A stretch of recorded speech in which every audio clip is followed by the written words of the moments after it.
feel any different? Yeah, that felt a little different. My name is William Beachem. I'm a motorcycle rider. I have been for years, over 25 years. I was on my way to a funeral. We were supporting a friend on motorcycles. Traffic came to a stop, and I slid into the back of a car. The doctors, basically told me that I was going to be okay, and I loved hearing that, but I knew I was broke up pretty good. I first saw him maybe in October or November for the first time, when he had his long leg braces on in his wheelchair.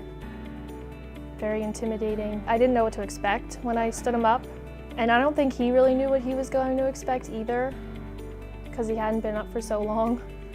I took him to the parallel bars, I had a gait belt around him, and I helped him stand. And then slowly I was just letting go more and more, and he just started walking back and forth.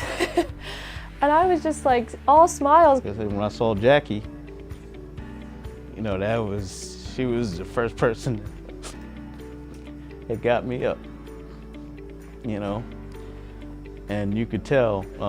My sister made a comment. She said, the one that was helping you, Jackie, she was like, you could tell that she was dedicated. I can't even have a word to describe how great of an experience it is. It's so beneficial to just start getting hands-on, not just working and practicing things that we learn in class, but also just the whole social aspect of it. I'm just glad that Widener is offering me this experience as a student.